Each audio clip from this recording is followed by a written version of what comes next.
Hi everyone, welcome back to my channel. Today we're going to be talking a little bit about angle relationships.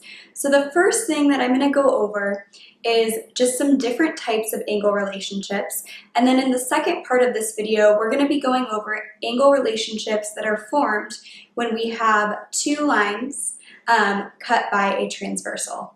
Okay, so let's get started. So the first type of angle relationship I'm going to go over are vertical angles. Vertical angles are formed when two lines intersect. And let me just draw that real quick.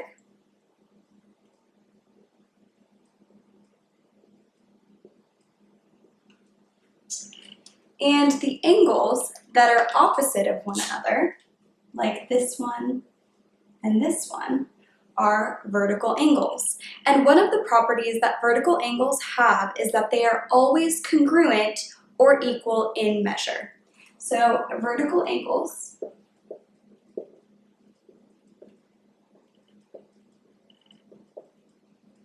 are always congruent or equal in degree measure.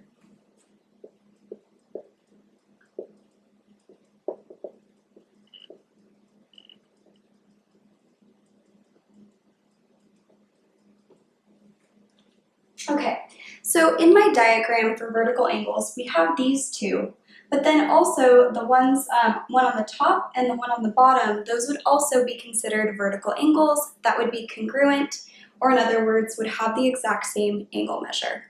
Okay, so now we have complementary angles.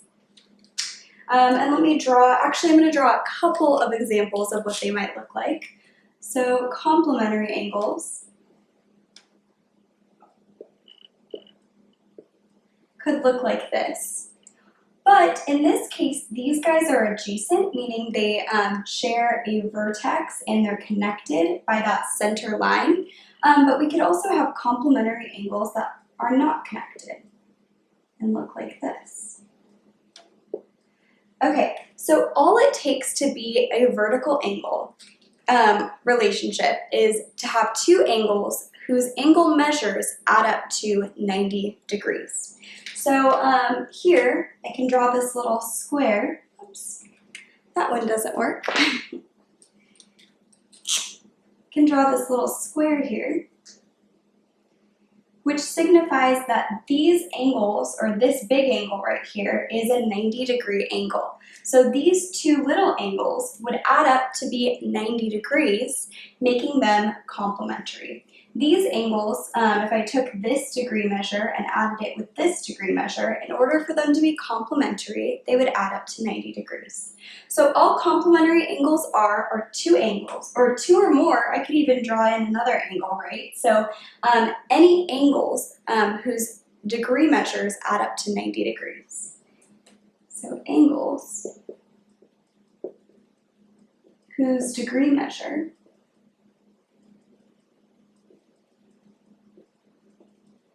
measures add up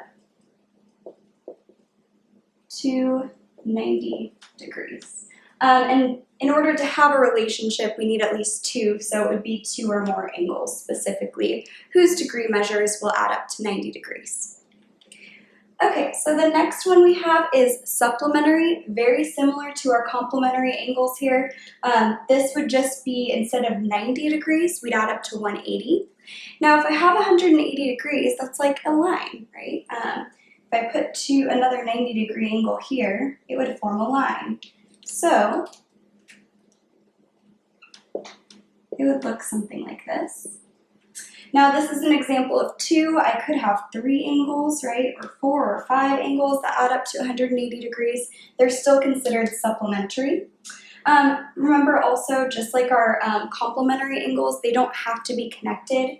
So I could have some supplementary angles that look like this, where they're not connected. Okay, so our definition for supplementary angles would be two or more angles whose degree measure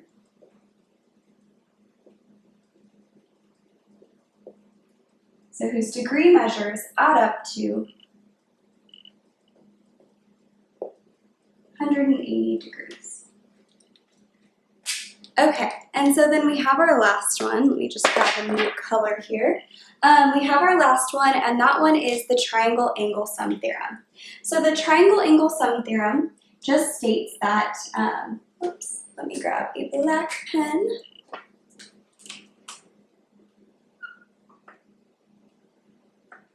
Okay.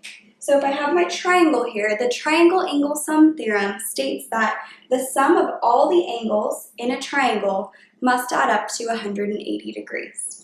So if I had angle, this was A degrees, B degrees, C degrees, then it would be A degrees plus B degrees plus C degrees is equal to 180 degrees, okay? But then in words, I'll write it out as well. The sum of all angles in a triangle is equal to 180 degrees. Okay, so these are just a few different angle relationships. In the next part of this video, we're going to go into angles formed by transversals. So, yeah. Okay, so now we have a few more angle relationships to add to our list. So the first vocabulary word I'm going to go over is transversal. So as you can see on my diagram here, I have two lines, line L and line M, and these specific relationships rely on two lines being essentially cut or intersected. I'll put these down for a second, having trouble getting my cap off this red pen. They're being intersected by what we call a transversal line. So I'm going to call this the transversal. Okay. So we have our two lines being intersected by a transversal. We'll call it line T. And once this happens, we have some different types of angle relationships that are formed, and we use specific vocabulary to identify them. So the first one I'm going to go over are same-side interior angles. Now, same-side interior angles are on the same side of the transversal, and they're in between our two lines. So an example of same-side interior angles would be like this angle and this angle. These are both on the same side of that transversal line, and they are on the interior. They're in between lines L and M. Okay, the next type we have is alternate exterior angles. So alternate would be on opposite sides of the transversal, and exterior, they would be outside these two lines L and M. So an example would be like this angle right here, and this angle right here. Okay. The next one we're going to talk about are alternate interior angles. So much like our alternate exterior angles, they're going to be on opposite sides of the transversal, but instead they're going to be squished in between those two lines. So an example would be like this angle right here and this one. Those would be alternate interior angles. And then finally, we have corresponding angles. Now, corresponding angles, they basically have two characteristics in common. They're either both on the, the top of our lines or both on the bottom of our lines, and then they both have to be on the same side of the transversal. So an example would be like this angle right here and this angle right here. They are both on top of lines L and M, and they're on the same side of the transversal.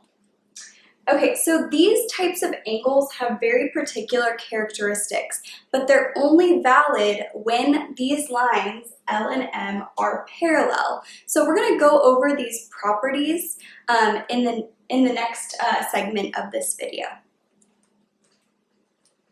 Okay, so I redrew my lines just so they look a little bit more parallel. So for this part, we're going to say, and these little arrows right here denote that line L is parallel to line M. So when the lines are parallel, the relationships between these different types of angles start to emerge.